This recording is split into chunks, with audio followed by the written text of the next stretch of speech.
Selamat malam sahabat keluarga. Halo, halo, halo, halo. Wow, bahagia banget nih. Seperti biasanya malam hari ini aku Alen ya dari Family First Indonesia mau berbincang-bincang dengan sahabat keluarga. Hai, ya ampun, apa kabar? Lama ya kita tidak bertemu. Kita ketemu terakhir di Salatiga ya. Sahabat keluarga, kita malam hari ini bakalan ngobrol tentang hal yang mungkin sebenarnya topiknya ini rada sensitif karena mungkin nggak semua orang pernah mengalaminya gitu ya, tapi mungkin ini juga bisa menolong kita karena mungkin suatu saat kita yang akan mengalami hal ini gitu.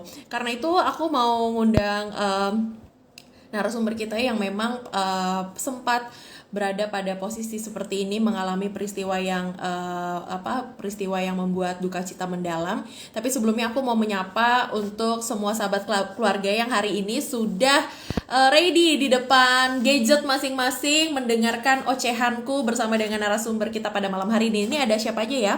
Ada Asha Gabriel, Ella Yosiani, Depang Vironmen, Joy Art, Regita, Denita Ruli. Ya banyak banget ya, Camelia semuanya.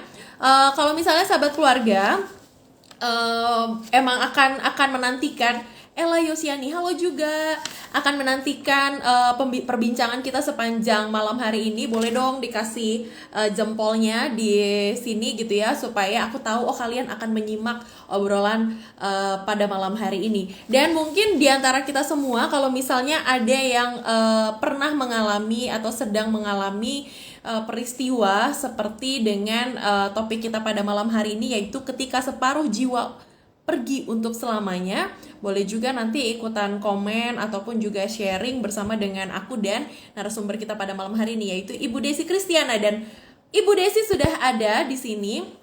Thank you Regita.dw atas jempolnya, berarti akan menyimak ya. Bu Desi pada malam hari ini akan berbagi dengan kita semua. Maria.aninka, halo juga semuanya. Aku ingin sekali menyapa semuanya, cuma ini pasti bakalan text time. Jadi aku mau menyapa semuanya. Terima kasih hari ini sudah mau meluangkan waktu untuk ngobrol bareng dengan aku dan Ibu Desi.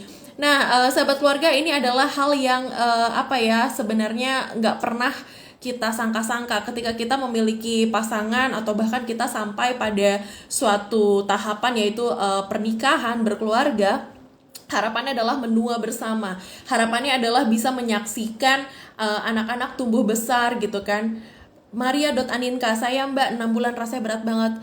Mbak Maria turut berduka ya. 6 bulan pasti bukan suatu istilahnya nggak baru juga, tapi juga terasa lama banget gitu ya. Dan nanti Mbak Maria boleh ya sharing nanti pengalamannya di bawah, dan nanti Bu Desi juga akan sharing tentang pengalaman Ibu Desi. Dan ketika kita mengalami duka cita kehilangan pasangan gitu, kehilangan pasangan hidup yang istilahnya kita berharap bisa menua bersama, menyaksikan anak tumbuh besar, bahkan juga menyaksikan cucu-cucu, cicit-cicit, tapi ternyata pengalamannya justru ada peristiwa iman nih. Kalau kenapa aku bilang peristiwa iman, karena ini betul-betul menguji iman gitu ketika pasangan akhirnya kembali berpulang.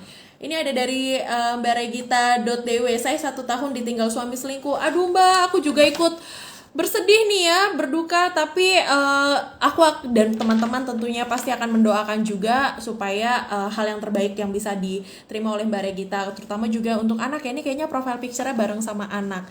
Nah, tanpa buang waktu lebih lama, nanti sahabat keluarga juga boleh tetap sharing ya di bawah. Silahkan tulis komentar ataupun sharing tentang pengalaman atau pengalaman dari sekitar kita gitu ya. Anita 49, topik bagus, thank you Kak. Ingin share untuk tante saya yang barusan ditinggal Om 5 Juli 2021, sampai sekarang masih belum bisa merelakan. Iya, aku sendiri mengangkat topik ini juga menjadi meskipun tidak mengalami, tapi tentu saja ada ikut berbela rasa, ikut duka cita gitu ya, melihat kerabat yang mengalami, bahkan juga Ibu Desi, karena aku sering banget melayani bareng sama Bu Desi, dan aku tahu bagaimana seorang perempuan hebat ini gitu ya, menjadi seorang single parent dengan 3 anak yang luar biasa. kemudian mau melayani gitu ya di bidang parenting, di bidang keluarga, karena dengan duka citanya beliau tidak jatuh begitu saja, tapi justru beliau mau berbagi. Nah, ini ada Ibu Anita, aku minta waktu sebentar ya, sambil undang Bu Desi dulu, baru nanti aku undang Bu Anita untuk join sama kita di kamera.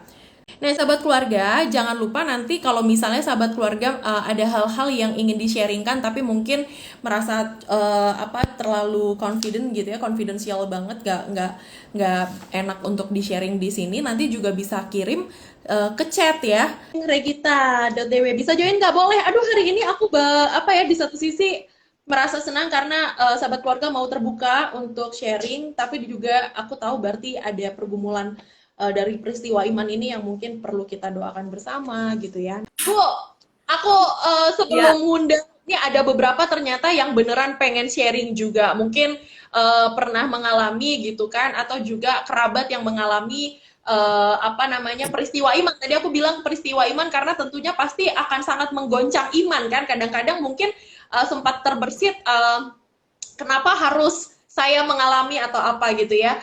Nah, tapi sebelum aku ajak sahabat keluarga untuk sharing di layar bareng sama Bu Desi, aku mau ini dong minta tolong sama Bu Desi, jika berkenan Bu. Nih, aku sendiri sadar bahwa mungkin pertanyaan ini kembali menggali duka cita lagi gitu ya. Tapi kalau Bu Desi berkenan, boleh nggak sharing Bu sebenarnya bagaimana sih peristiwa iman ini gitu, tentang peristiwa kehilangan suami gitu. Ya, menurut saya yang Alem bilang ini bisa disebut sebagai peristiwa iman itu tepat sekali karena saya juga ngalamin pada saat terjadinya. Sekarang sih mungkin saya bahkan udah cukup kuat untuk bisa sharing, mungkin ya semoga dengan harapan kan bisa jadi berkat, bisa menguatkan buat teman-teman yang mungkin mengalami atau mungkin mau menjadi sahabat dari teman-temannya gitu yang atau kerabatnya yang mengalami hal yang serupa. Tapi pada waktu saya mengalami itu ya benar seperti yang Alen bilang, sempat bertanya-tanya, sempat bahkan kayak jadi protes gitu sama Tuhan kenapa ini harus terjadi. Bahkan sempat membandingkan juga dengan para suami di luar sana yang mungkin sebetulnya bukan termasuk kategori suami yang baik gitu kan. Kalau almarhum suami saya dulu sayang sama saya, sayang sama anak-anak, mau juga untuk turut membantu seandainya lagi nggak ada asisten rumah tangga gitu, atau ketika dia pulang kerja juga mau main sama anak-anak. Pokoknya tipikal yang memang suami ideal lah gitu, yang memang juga saya sangat sangat hormati dan sangat menghargai. Tapi kenapa justru di luar sana yang mungkin suka mukulin istri, yang suka jahat sama anak, yang hidupnya nggak karu-karuan, nggak jadi berkat gitu, kok ya kayak saya bandingin gitu, kalau mau Tuhan mau ambil kenapa nggak yang kayak gitu-gitu aja gitu kan. Tapi kan semakin kemari ya makin ngerti juga bahwa ada hal-hal yang udah di luar kuasa kita, bahwa nggak setiap pertanyaan itu kita bisa dapet jawabannya di saat ini, di masa sekarang kita hidup ini gitu. Nah, yang disebut tantangan iman itu karena ketika menjalaninya, apalagi ya mungkin kondisinya juga beda-beda. Kalau kondisi saya tuh dengan 3 orang anak, dan pada saat peristiwa itu terjadi, saya lagi hamil 8 bulan gitu, anak kami yang ketiga, yang bungsu. Ya, jadi betul-betul dalam banyak aspek itu bikin shock lah, Alem. Apalagi kan sejak mulai terdiagnosa sakitnya itu mulai ketahuan sampai akhirnya betul-betul berpulang kepada Tuhan, nggak nyampe 2 bulan gitu. Jadi cukup prosesnya cepat banget gitu, Alem. Oke, Ibu, berarti waktu itu istilahnya ini aku sendiri belum pernah mengandung, tapi aku tahu bagaimana seorang perempuan tuh dibentuk banget ketika mengandung dengan berbagai tantangan gitu ya, dan ternyata dalam peristiwa itu sendiri, ketika anak masih belum dewasa betul, sedang mengandung hamil tua lah istilahnya ya, hamil tua, kemudian harus mengalami peristiwa kehilangan tersebut. Bu, boleh di-share nggak? Ini aku yakin banget, aku sampai takut loh Bu bertanya, maksud aku takut melontarkan pertanyaan yang tidak tepat gitu ya, maksudnya melukai hati gitu ya. Aku berusaha menjaga, aduh minta maaf. Bu Desi It's sendiri, okay, Alan. boleh nggak Bu Sudah di-share sembuh sama soalnya. Kenapa? Iya, sudah Kenapa, sembuh Bu? soalnya. Kalau dulu Sudah. dulu masih penuh luka-luka, saya diundang untuk sharing pun saya nggak berani nerima. Iya sih. Makanya pas lagi nih sahabat keluarga perlu tahu kenapa apa namanya peristiwa kehilangan akan menjadi tema besar di bulan Oktober selama 4 kali ya, 4 kali apa namanya talk show di IG karena kalau September bulan lalu kita bahas tentang September ceria bagaimana membangun keceriaan gitu. Tapi pada peristiwa apa pada Oktober ini di menjelang penghujung tahun kita mau mengenang banyak kehilangan, peristiwa kehilangan gitu ya dengan segala macam kenangan gitu kan. Tapi kita mau melihat ada sisi yang bisa kita lihat sisi positifnya untuk membangun diri kita gitu. Dan ketika meminta Bu Desi, ini aku deg-degan sebenarnya. Bu Desi mau nggak ya untuk sharing gitu dan puji Tuhan banget ternyata Bu Desi mau apa namanya membuka hatinya untuk sharing bareng sama Family First dan sahabat keluarga. Bu, um, aku mau bertanya tentang kesulitan berbagai tantangan yang Ibu alami gitu ya. Bahkan kan ketika suami ternyata sempat mengalami sakit dulu nih ya, dan ternyata nggak apa namanya tadi Bu bilang cuma 2 bulan ya Bu ya, cuma ada Iya. 2 bulan baru kemudian suami berpulang gitu ya. Nah Ibu boleh nggak di-share dong sama kami berbagai macam kesulitan yang Ibu alami, bahkan juga anak-anak mungkin ya, misalnya mereka nggak paham kenapa ada apa dengan papi atau kenapa kok aku nggak punya lagi gitu orang tua gitu. Boleh nggak Bu di-share sama kita dan apa yang Ibu lakukan saat itu, peristiwa yang membuat Ibu istilahnya down, drop dan lain-lain itu Bu. Iya, kalau dari sisi sayanya sendiri itu pastinya ya karena rasa duka cita yang sangat mendalam pada saat itu.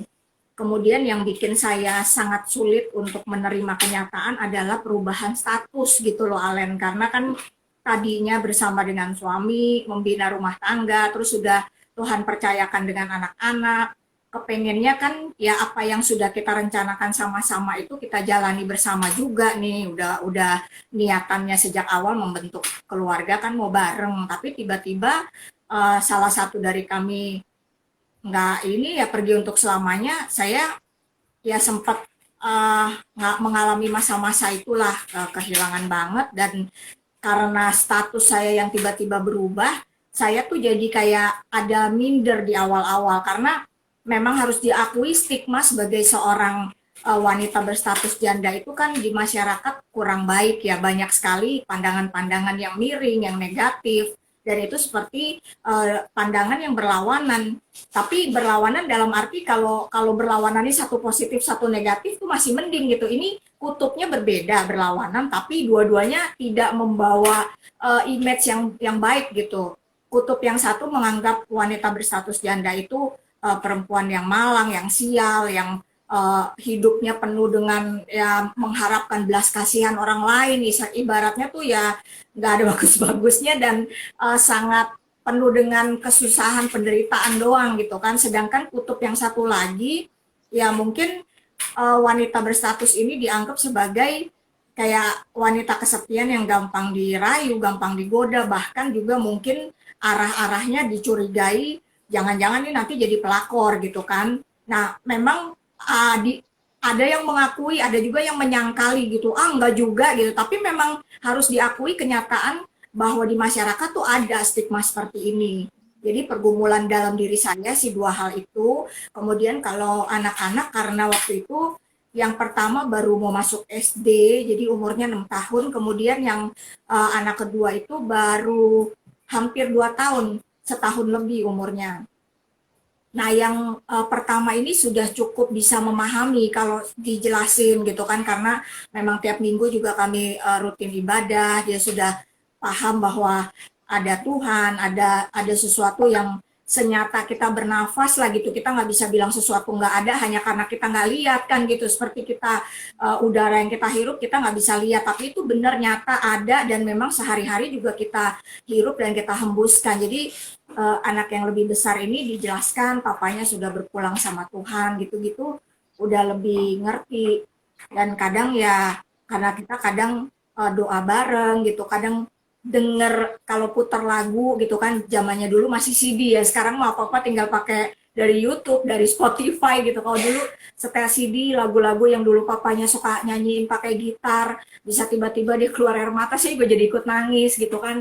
Nah kalau yang anak kedua ini kayaknya dalam pandangan dia waktu itu, sepemahamannya dia ngertinya papanya tuh hilang karena figur yang biasanya sering ngajak main, yang kalau pulang kerja suka gendong-gendong dia, ngajak bercanda, kok tahu-tahu sekarang nggak ada gitu ya. Mungkin agak lebih sulit ngasih pemahaman kepada yang kedua ini ya, tapi pelan-pelan seiring berjalannya waktu dia mulai terbiasa juga kayaknya kan dengan ketidakhadiran dari papanya ini. Nah, kalau dari sisi financial sih, karena memang saya sebelumnya juga, jadi kami tuh dulu berkenalannya tuh dari kerjaan, Alen. Jadi memang awalnya rekan kerja satu divisi, kemudian ketika punya anak, saya memutuskan untuk lebih fokus di rumah tangga gitu dan mendidik mengasuh anak kami. Tapi saya tidak 100% terputus dari dunia kerja gitu. Jadi kadang-kadang ada pekerjaan yang memang bisa dikerjakan secara freelance, saya kerjakan dari rumah, itu saya masih kadang-kadang suka saya kerjakan.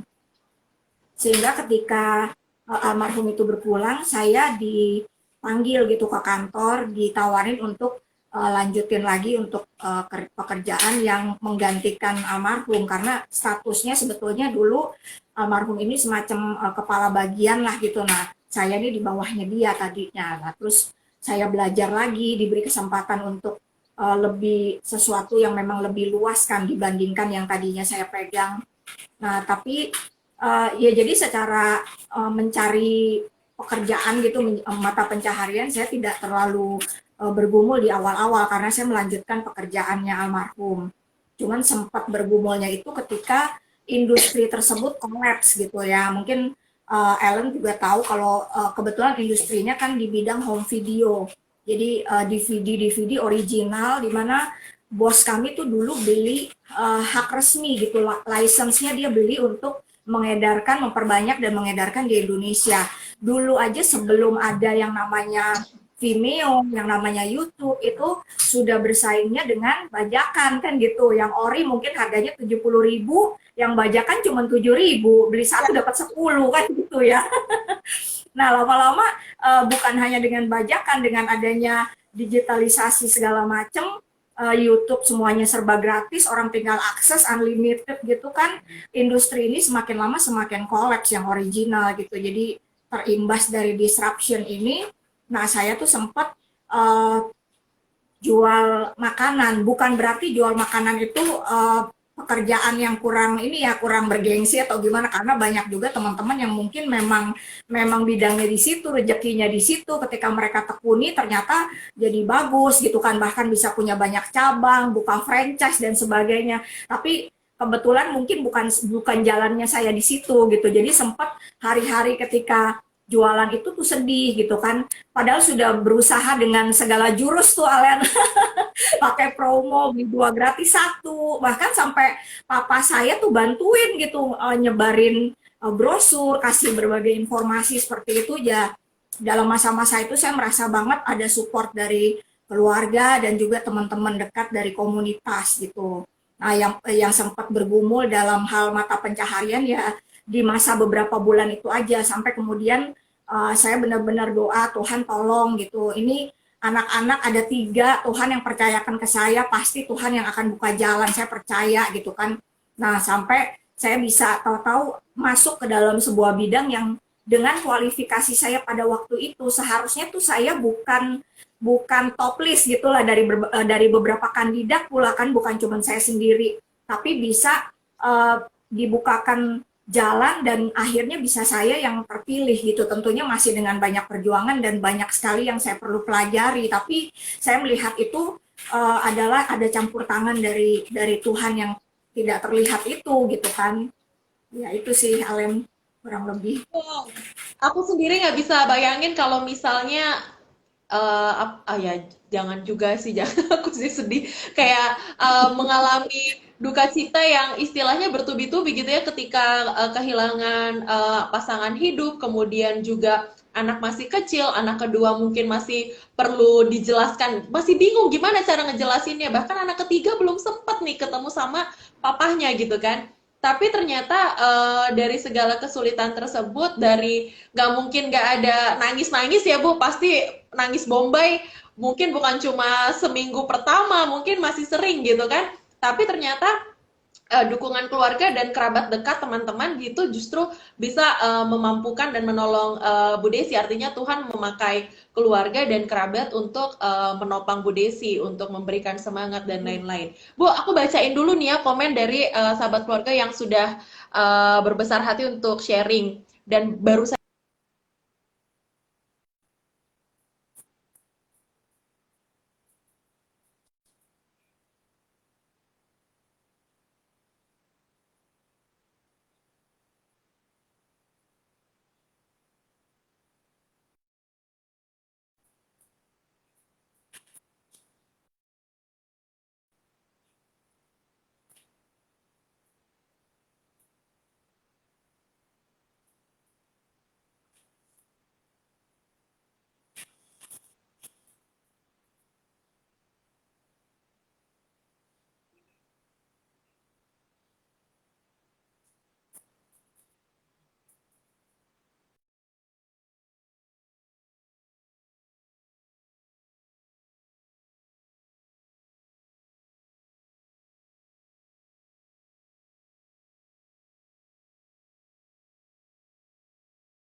mendengar aku.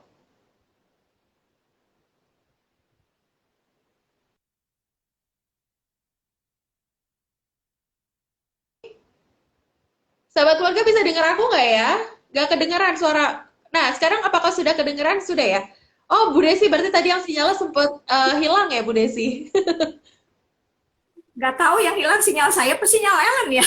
Sempet tersendat-sendat gitu. Oh, tadi aku sempat ini apa mengajak kita semua nih yang membaca apa namanya sharing dari Ibu Maria Aninka gitu ya. Apa untuk sejenak nanti mungkin sebelum tidur boleh kita mengingat Ibu Maria bersama dengan anaknya yang masih yang bulan ini ya akan usia 9 tahun nih mau ulang tahun. Kita doakan supaya Ibu Maria juga anaknya dapat terus bergumul dalam pengharapan ya mengalami peristiwa duka cita ini karena nih kayaknya Bu kalau bisa dibilang peristiwanya nggak yang selesai ya nggak sih Bu maksudnya sampai saat ini pun pasti tetap ada rasa kehilangan gitu nggak sih Bu Iya, Len. jadi bukan Cuman sebuah saking saking aja memang sengaja menyibukkan diri dan menyibukkan pikiran supaya ada fokus yang lain gitu. Kalau enggak, maksudnya saya kalau kebanyakan nganggur gitu, takutnya ya jadi terkenang yang dulu-dulu, jadi baper lagi, jadi sedih lagi, jadi kayak ya gitu deh, kembali ke masa-masa itu. Bu, kalau gitu aku sekalian dong mau nanya. Jadi gimana dong Bu supaya kita kan paham nih bahwa peristiwa kehilangan itu mungkin nanti ada momen-momen ketika terjadi sesuatu terus kita ingat, aduh waktu itu aku sama suamiku begini gitu kan.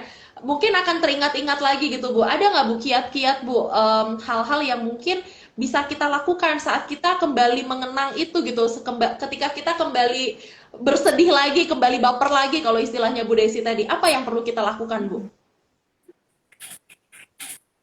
Kalau kembali baper, ya paling tipsnya saya yang diingat tuh jangan jangan saat-saat sedihnya, karena kalau yang diingat pas peristiwa kehilangannya atau pas masa-masa udah di rumah sakit, udah di ICU gitu, itu kan eh, mengorek duka dan luka gitu kan. Dan kalau saran saya sih lebih baik kalau memang lagi keinget nih, langsung cepet dengan kesadaran sendiri langsung di switch ke ingatnya tuh hal-hal yang menyenangkan, hal-hal yang manis gitu. Jadi ingatannya tuh bikin bikin bahagia, bikin kita kayaknya tuh almarhum tuh masih masih hidup dalam ingatan kita, dalam hati kita. Kayak mendingan gitu sih. Jadi sama-sama nginget, cuman ngingetnya beda gitu dengan ingatan yang justru mendatangkan kesedihan. Mm-mm. Berarti lebih kayak bagaimana kita merayakan kehidupannya beliau gitu ya, pasangan kita ya, Iya, merayakan kehidupan betul. selama bersama dengan Lebih, kita, bersyukur bahwa kita iya, pernah memiliki pernah waktu. bersama dia. Iya, Ya. betul, betul. Bu, kalau misalnya secara emosional dan fisik, Bu, ada nggak sih Bu, apa ya istilahnya gejala-gejala ataupun hal-hal yang istilahnya luka gitu ya, sakit ya. Kalau fisik kan kadang-kadang gitu ya. Kalau misalnya kita secara psikis terganggu ya, misalnya stres atau apa, fisik juga menurun. Sempat nggak Bu mengalami hal itu dan gimana Bu menghadapinya? Kalau saya kebetulan ekspresi berdukanya, karena kan tiap orang punya cara cara dan gayanya masing-masing gitu ya. Ada yang ketika sedih nangisnya nggak berhenti-berhenti. Saya sempat juga ngalamin, tapi ini justru bukan ketika lagi bersama dengan orang lain gitu, karena saya sangat sadar posisinya saat itu saya harus menjaga banyak orang, menjaga mama mertua saya yang syok dan kehilangan, menjaga anak-anak saya. Apa jadinya mereka kalau mereka melihat seorang mama yang tiap hari matanya sembab, tiap hari nggak bisa ngapa-ngapain karena mengasihani diri sendiri, terus menerus tenggelam di dalam duka. Nah, karena mempertimbangkan mereka-mereka ini yang harus saya jaga, akhirnya saya memutuskan kalau saya ini harus kuat gitu kan. Um, dan kalau masalah yang saya apa gejala fisik sih nggak terlalu ya Alen. Saya tuh justru ketika lagi di rumah duka, terus ketika lagi sama orang lain, saya nggak bisa nangis gitu. Saya sedikit sekali lah saya berekspresi gitu. Tapi justru ketika saya lagi sendiri, ketika misalnya jam 2 dini hari saya kebangun gitu, itu bisa nangis sampai saya ketiduran, terus bangun-bangun tahu-tahu air mata tuh udah ngalir lagi deres gitu. Justru ketika saat-saat saya sendiri. Nah terus kalau sampai gejala fisik sih rasanya nggak terlalu ya Alan. Cuman memang beberapa orang tuh bisa sampai kayak mengalami insomnia berhari-hari, berbulan-bulan mungkin nggak bisa tidur, sulit untuk tidur, atau mungkin gangguan pencernaan gitu. Jadi merasa ada yang salah dengan perutnya, dengan lambungnya. Padahal ketika diperiksa oleh dokter gastro gitu ternyata secara fisik dia nggak kenapa-napa, tapi itu seperti yang tadi Alan sudah singgung, itu dampak dari apa yang terjadi, iya psikosomatis betul.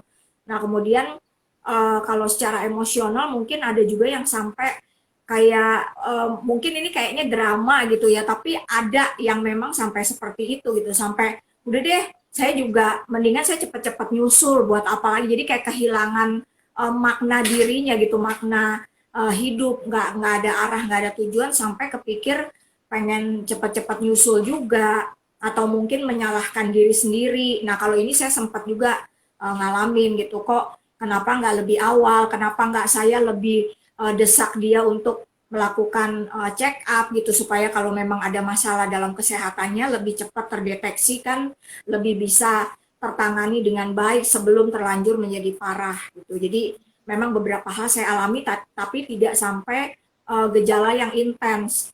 Cuman kalau misalnya teman-teman atau mungkin ada kerabat, ada teman baik gitu yang ngalamin seperti ini dan udah sampai tahap yang parah, rasanya perlu disarankan untuk uh, mendapat apa bantuan gitu atau saran yang profesional, baik itu konselor keluarga atau mungkin psikiater, atau bahkan juga yang bisa meresepkan gitu. psikolog. Kalau psikolog kan nggak bisa dengan resep kan. Jadi kalau yang psikiater itu memang mungkin sampai gejalanya sampai udah psikosomatis tadi, sampai memerlukan mungkin sementara perlu obat penenang atau obat tidur, karena yang insomnia itu kan nanti takutnya dampaknya kemana-mana gitu. Mungkin perlu mencari bantuan yang profesional lah gitu kalau udah tahapnya parah. Ya, mungkin kita juga perlu mengingat ya kalau misalnya artinya gini, kalau dari yang Bu Desi bilang tadi, kita perlu mengakui kalau misalnya kita sudah berada pada tahap ujung gitu ya, sepertinya kita sudah terpengaruh nih sampai tidak bisa tidur, sampai ya sedih kan pasti wajar. Apalagi Iya. kalau misalnya istilahnya masih hot-hotnya gitu ya, masih muda-mudanya. Wah, ini Bu Desi sama suami kan berarti Bapak pergi ini ya Bu ya, masih muda banget juga ya Bu ya. Iya, usianya 33 waktu itu dan kami seumur. Sekarang berarti ya. Nah, Mm-mm. apa namanya, ketika kita mengakui bahwa kita memang membutuhkan pertolongan, dengan demikian kita bisa menolong orang di sekitar kita. Kalau misalnya tadi Bu Desi bilang kan mertua juga sangat terpukul dengan kehilangan, tapi Bu Desi juga mesti kuat mendampingi anak-anak gitu kan, harus menjadi sosok yang menopang mereka gitu ya. Nah, ini karena itu ketika sahabat keluarga mengalami hal seperti ini, peristiwa iman seperti ini, dan memang membutuhkan pertolongan, perlu mengakui bahwa ya saya membutuhkan pertolongan. Supaya apa? Supaya kita juga bisa menopang orang-orang di sekitar kita, apalagi kalau misalnya anak-anak gitu ya. Bu Desi, ini ada pertanyaan yang sensitif nih Bu. Tadi kan Bu Desi sempat di Mm-mm. awal nih ngomong nih bagaimana stigma tentang janda gitu kan ya. Ada yang beginilah, ada yang begitulah. Nah, tapi ada juga nih Bu, ada lontaran-lontaran perkataan dari orang-orang di sekitar kita yang kadang-kadang emang susah ya Bu, kalau mungkin ayakannya terlalu gede, jadi yang kesaring gitu. Sering banget ada yang Sampai kutu-kutunya ikut kesaring ya, nggak ke filter. yang sering banget melontarkan tentang nikah lagi gitu. Bu Desi pernah nggak sih mengalami hal itu, dan sebaiknya gimana sih Bu meresponi ketika orang mungkin mungkin mungkin ya mereka mengucapkan hal itu dengan maksud yang baik, mencari pasangan untuk menopang kita gitu kan ya, dan anak-anak kita gitu Mm-mm. ya. Tapi kan ada juga yang terkesan mungkin apa ya, kok yuk kepo banget sih hidup-hidup gue, kenapa lu yang nyuruh-nyuruh gue gitu ya. Nah, Iya. tentang hal ini Bu Desi berkenan nggak sharing tentang nikah lagi gimana gitu? Iya. Memang saran ini sih pernah juga sih ada terlontar ke saya, dan em, mungkin tergantung kondisi tiap orang ya Alen ya. Kalau bagi saya sih itu hal yang kesekian banget lah yang nggak masuk dalam prioritas saya ketika saya mengalami peristiwa ini. Apalagi ya kita di Family First Indonesia kan kita memegang sebuah value bahwa pernikahan itu seharusnya tuh untuk seumur hidup gitu kan. Ya kalau memang berpisahnya karena salah satu udah berpulang duluan mungkin masih oke lah untuk menikah lagi. Tapi itu sejujurnya juga bukan sebuah keputusan yang yang nggak boleh hanya jadi biar cepet gitu, kayak seolah-olah mencari penyelesaian secepat-cepatnya tanpa memikirkan imbasnya nanti bisa lebih runyam lagi nggak kan gitu. Belum tentu ketika menemukan pasangan lagi itu adalah sebuah solusi dari masalah yang terjadi.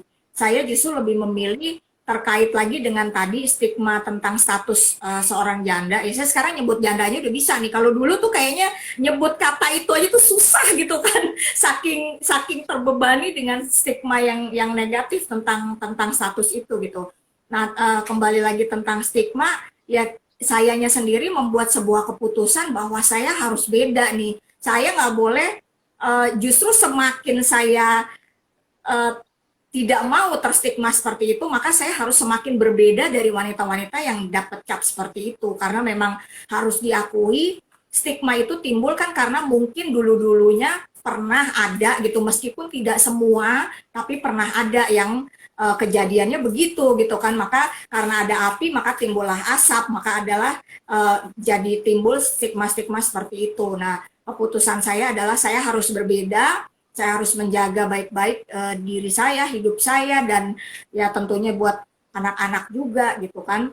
Nah kalau bagi saya saran itu sih boleh-boleh aja mungkin untuk beberapa tipe tipe kepribadian tertentu lah, mungkin ya, mungkin ada yang memang tipenya sangat tergantung gitu, dia kayak kayak butuh banget ada pasangan. Kalau nggak ada, ya mungkin dia jadi labil banget secara emosional gitu. Atau eh, ya mungkin secara umum juga kita bisa lihat kalau laki-laki yang kehilangan pasangan hidup, mereka lebih cenderung butuh untuk segera ada pengganti gitu kan. Beda dengan wanita yang bahkan banyak yang sampai akhirnya menyusul pulang ke rumah bapak pun, meskipun terpaut puluhan tahun, ternyata tidak menikah lagi gitu. Ternyata mampu hidup mandiri dan fokus untuk membesarkan anak-anak.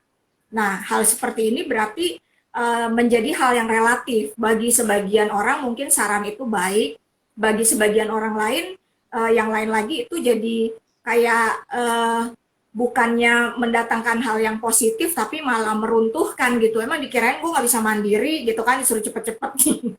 Mungkin gitu, Alan. Dan mungkin juga salah satu hal yang perlu dipertimbangkan nih kalau misalnya sahabat keluarga mengalami peristiwa iman ini, kemudian mempertimbangkan untuk memiliki pasangan lagi, ingat jangan sampai pasangan yang barunya nanti cuma jadi pelarian. Jadi ada hati yang perlu dijaga juga gitu ya. Jadi istilahnya apa ya? Sembuhkan dulu lukanya. Apakah benar-benar sudah siap untuk memiliki pasangan lagi? Atau jangan-jangan sebenarnya kita cuma apa nih? Kalau istilah tadi kan ada yang emang cuma pengen butuh ditemenin ya nggak sih Bu? Tapi perasaan cintanya misalnya belum utuh juga, nantinya kita cuma akan menjadikan pasangan itu sebagai objek. Nah ini bahaya juga nih sahabat keluarga. Jadi tetap mesti didoain, dipikirin, bahkan juga jangan lupa libatkan anak-anak ya Bu ya. Ini kan penting ya Iya, Bu. betul. Jangan Mm. sampai nanti Dan juga mungkin orang-orang di ring satunya kita yang memang kita percaya gitu, mungkin dia lebih bijaksana, mungkin secara usia lebih senior, tapi yang pasti orang-orang yang kita percaya dan memang punya nilai-nilai yang sama gitu kan. Jadi saran-saran mereka memang mungkin karena kondisi sedang labil secara emosional, ditambah lagi udah baru labil habis kehilangan, ditambah lagi emosional yang mungkin merasa oh cepat nih udah menemukan yang baru gitu, tapi kan itu semua masih di levelnya level perasaan, di mana logikanya mungkin jadi apa ya, lumpuh gitu, nggak bisa mempertimbangkan dengan baik. Salah satu tips yang saya mau kasih juga mengenai ngambil keputusan, Alen, kalau dalam kondisi masih masih berduka atau ada guncangan secara emosional gitu, memang sebaiknya menghindari dulu membuat sebuah keputusan, apalagi kalau itu keputusan besar yang pengaruhnya nantinya akan jangka panjang atau bahkan permanen gitu. Jadi karena memang dalam situasi emosionalnya yang mungkin 70% gitu kan, nggak bisa tuh emosional 70%, logika juga 70%, dia kan seperti timbangan yang kanan dan kirinya akan berimbang. Kalau 50-50 bisa, tapi kalau 170 berarti satu lagi pasti cuma 30% gitu. Jadi sebaiknya memang menunggu sembuh seperti istilahnya Allen tadi, menunggu pulih, lalu bisa mempertimbangkan dengan baik dan melibatkan secara rohani, kita libatkan Tuhan, secara hubungan dengan sesama juga kita libatkan orang-orang yang lebih bijaksana, lebih dewasa daripada kita gitu kan. iya, ini penting banget nih ya sahabat keluarga. Jadi kalau istilahnya Bu Desi tadi kalau memang akhirnya mau memutuskan untuk memiliki pasangan lagi, satu tadi yakinkan bahwa kita memang sudah pulih gitu ya. Pulih dari apa? Bukan artinya kita melupakan pasangan kita yang sudah meninggal, bukan, tapi lebih kayak jangan sampai pasangan yang baru nantinya hanya jadi pelampiasan dalam arti pelarian gitu kan. Nah, ini Ya. juga tidak adil kan buat pasangan kita. Kemudian yang kedua tadi juga melibatkan anak-anak. Jangan sampai ini hanya keputusan emosi kita sendiri. Tadi istilahnya Bu Desi, jangan memutuskan hal yang besar saat kita betul-betul sedang emosinya tuh labil, sedihnya terlampau sedih, marahnya terlampau marah, akhirnya nanti malah melakukan apa mengambil keputusan yang akan kita sesali. Ini ada testimoni nih tentang Bu Desi dari Ibu Erlita Krisna, kenal dari SMP, salah satu wanita kuat. Ya memang aku juga bersyukur banget bisa ketemu sama Ibu Desi dengan pengalamannya, bahkan ya tadi aku nggak ngerti nih apakah sahabat keluarga sempat dengar waktu tadi HP-nya, nggak tahu HP-nya aku apa HP-nya Bu Desi yang sinyalnya jelek lagi turun. Tadi aku sempat bilang ternyata dengan peristiwa iman, dengan berbagai macam tantangan yang sudah Bu Desi alami gitu ya, ternyata Bu Desi justru semakin dibentuk sama Tuhan untuk menjadi perempuan yang bisa berbagi gitu ya. Kalau sahabat keluarga tahu, Bu Desi ini justru menjadi salah satu pembicara yang sering banget nih warawiri di berbagai macam acaranya Family First Indonesia, seminar inilah, seminar itulah, gitu ya. Bahkan Bu Desi menulis juga tentang ketiga anaknya nih ya, sebagai seorang single parent, membesarkan, mendidik tiga orang anak di apa Bu, siblings masketir ya Bu ya? Musketeer sibling saya. Betul, balik. Masketir sibling. Nanti kalau sahabat keluarga tertarik untuk membaca, nanti boleh juga kontak Bu Desi lewat DM ya Bu, saya Bu ya. Nanti Iya, di bisa mana silakan. segala macam pengiriman nanti juga bisa lewat Bu Desi. Bu Desi, aku masih mau nanya Bu. Nih nggak apa-apa kan ya, udah lebih dari 30 menit kayaknya, tapi boleh ya Nggak dikorek-korek lagi apa-apa, mungkin. silakan ya. Maksimal Bu, 1 jam kan IG Live. Ibu, kalau ngomongin tentang kehilangan nih kan, selain kita kan yang kehilangan juga anak-anak kita kehilangan ayahnya gitu ya.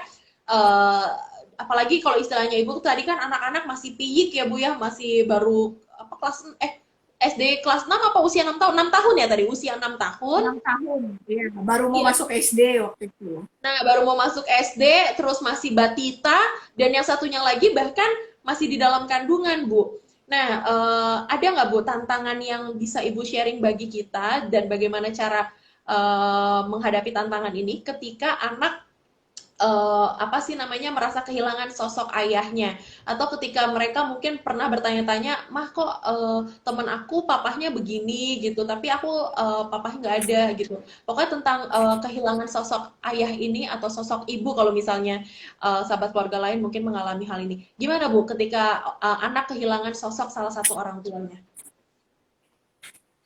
Kalau bertanya sampai kayak yang Alan sebutkan tadi sih sampai saat ini belum pernah ya. Mungkin karena anak pertama itu kan 6 tahun udah bisa cukup dijelasin, kemudian yang kedua pelan-pelan dia udah bisa ngerti, dan yang kecil ini memang dari awal nggak pernah ketemu papanya, cuman kadang-kadang tanpa dia bertanya pun saya jadi miris gitu, kayak kayak misalnya nganterin ke sekolah gitu, terus temennya ada yang papanya nih yang nganterin nih, kayaknya ngeliatinnya tuh sampai sampai saya jadi sedih gitu ngeliatin cara dia mandang mandang temennya dianterin sama sama papanya. Tapi ya sepertinya seiring berjalannya waktu mereka tuh ngerti sendiri gitu bahwa kalau mereka nanya hal-hal seperti ini entah bikin mama sedih nggak ya gitu. Ya paling kalau lagi waktunya senggang dan memang uh, kayak momennya pas untuk kita saling cerita gitu. Biasanya sih one on one ya, misalnya saya dengan yang paling kecil gitu lagi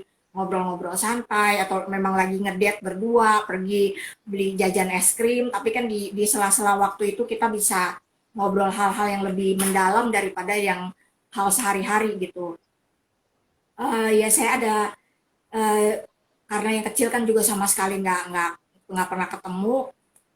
Paling saya ceritain secara garis besar papanya tuh dulu seperti apa, terus bagaimana ketika dia masih di dalam kandungan kami berdua sama-sama doain dia, betapa papanya tuh menanti-nantikan kehadiran dia, ya kayak gitulah. Karena yang kecil ini kan memang memang sama sekali nggak pernah ketemu, dan jangan sampai tuh dia merasa kayak dia tidak punya papa gitu, padahal dia punya papa cuman memang sudah tidak bisa hadir lagi karena sudah terpisah secara alamnya gitu kan.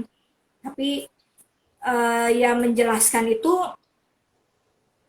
ya mungkin satu hal yang paling berpengaruh karena anak yang paling besar ini jaraknya agak jauh kali ya, dia sama yang kedua jarak 4 tahun, sama yang paling kecil jarak 6 tahun. Jadi mungkin ketika mereka bingung mereka tanyanya ke kakaknya ini mungkin ya. Saya juga karena saya kan juga banyak aktivitas dan punya tanggung jawab pekerjaan, ada saat-saatnya ketika interaksi antara mereka sendiri tuh menjadi hal yang penting gitu.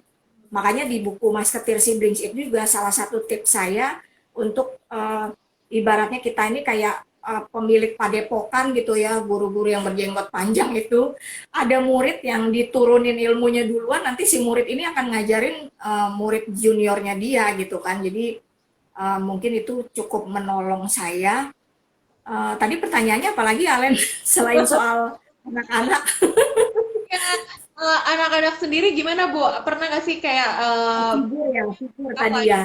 kita nyari supaya ada sosok yang terpenuhi lah seperti itu? Ada nggak Bu pikiran gitu? Kalau soal sosok atau figur sih menurut saya nggak selalu harus berupa mamanya menikah lagi, atau kalau yang meninggal itu mamanya, papanya harus cepat-cepat nikah lagi. Nggak harus selalu berupa pasangan hidup yang baru dari orang tuanya, karena kan figur ini bisa juga diisi misalnya pamannya atau kakeknya, atau mungkin teman-teman. Jadi misalnya tadinya saya dengan almarhum itu punya beberapa teman baik yang kalau kita jalan-jalan, kita pergi itu memang bawa keluarga gitu. Nah, saya juga perlu memposisikan diri dengan baik dan benar kan gitu. Jadi saya memfilter juga nih dengan grup yang mana yang saya masih bisa lanjut terus tanpa ada potensi untuk nantinya jadi masalah gitu kan, atau dengan grup mana yang rasanya udah saya nggak bisa terlalu dekat lagi dengan mereka karena udah kurang kurang tepat gitu. Nah, dengan orang-orang yang saya masih bisa dekat ini dan memang sejak dulu juga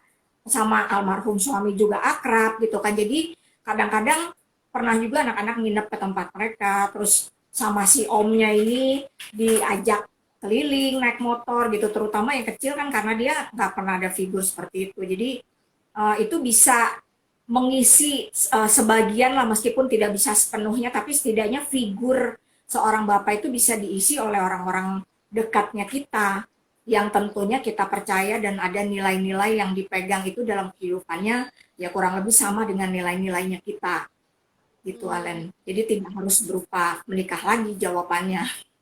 Jadi kayak istilahnya mungkin eh, pamannya dia gitu kan, atau misalnya Iya, sahabat-sahabat dekat kita gitu ya, atau bahkan juga kayak kakeknya gitu ya, yang iya. istilahnya juga memiliki kerinduan untuk mengayomi, ngemong anak-anak kita gitu ya. Nah, Mm-mm. hal yang luar biasa nih sahabat keluarga, tadi sahabat keluarga dengar sendiri ya dari Bu Desi, bagaimana anak pertamanya Bu Desi juga mau mengambil peran itu gitu ya, dengan usia yang cukup jauh lah ya, bukan cuma 2-3 tahun, tadi 4 tahun, bahkan yang kedua sama yang bontot jaraknya 6 tahun gitu ya. Dan ini anaknya Bu Desi tuh baik banget, pernah kita kita pernah ngisi acara family retreat ya Bu ya. Terus Ibu ngajak anak yang pertama kan Bu? Iya, betul. Ya kan? Jadi ternyata itu namanya apa ya nyebutnya Bu Desi, dengan segala tantangan sebagai seorang single parent tapi juga sebagai seorang perempuan berkarir gitu ya, bahkan juga masih melayani, tapi masih memiliki kedekatan yang luar biasa dengan anak-anaknya nih gitu. Ini hal yang mungkin cukup jarang gitu ya. Banyak banget yang istilahnya begitu terlalu aktif di luar, akhirnya di rumah nggak deket sama anak-anak. Tapi ternyata anaknya Bu Desi malah ngintilin, bantuin Bu Desi untuk waktu itu bawa-bawa alat peraga tuh ya, bola-bola plastik itu. Bola-bola plastik. Iya, bola-bola plastik bener. Nah, Iya, ini benar. hal yang Sama luar biasa. baskom-baskomnya. Iya, sama baskom-baskom ya, aku inget banget tuh ya gimana bisa kedekatan itu terbangun, dan bahkan anaknya ini mendampingi Bu Desi. Wow, luar biasa banget. Bu, ini ada yang minta request untuk live bareng. Cuma kita udah kehabisan waktu nih sahabat keluarga. Minta maaf ya nggak bisa join. Tapi Bu Desi, aku mau minta tolong dong sama Bu Desi. Boleh dong kasih closing statements buat topik kita hari ini tentang ketika menghadapi peristiwa iman, separuh jiwa atau pasangan hidup kita pergi selamanya karena berpulang pada Sang Pencipta. Gimana Bu?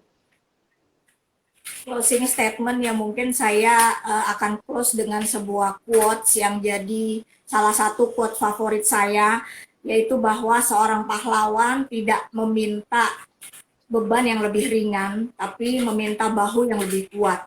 Jadi kalau memang ini sudah terjadi, sudah di depan mata, saya percaya itu pasti porsinya udah ditakar, kita pasti mampu untuk melewatinya gitu. Jadi mentalitasnya tuh perlu dibangun, jangan pakai mentalitas sinetron yang banyakkan merasa jadi korban keadaan, tapi keadaannya apapun kita minta bahu yang lebih kuat supaya kita menjadi pahlawan buat orang-orang yang memang dipercayakan Tuhan di bawah naungannya kita gitu. So stay strong, you can go through it, you can get your life back again. Tetap semangat, tetap mandiri, pasti bisa lewati bersama Tuhan. Amin. Amin. Wow, ini jadi inget sama puisinya salah satu teolog dari India, Rabindranath Tagore, tapi aku nggak hafal sih soalnya panjang itu karena ada di skripsi aku tentang waktu itu mendampingi orang dengan duka cita juga tuh ya. Nah, intinya sahabat keluarga, ketika kita mengalami suatu kesulitan, duka cita dan lain-lain, kita mesti mengingat kita diizinkan untuk mengalami hal itu karena Tuhan juga tahu, semesta tuh tahu bahwa kita mampu untuk menghadapinya gitu. Jadi nggak mungkin banget kalau Tuhan tuh kasih kita cobaan gitu ya, yang melampaui kekuatan diri kita sendiri. Jadi pasti ada perpanjangan tangan Tuhan, entah itu misalnya melalui keluarga kita atau melalui anak-anak kita bahkan gitu ya, atau juga dengan Ya. teman-teman kita di sekitar kita.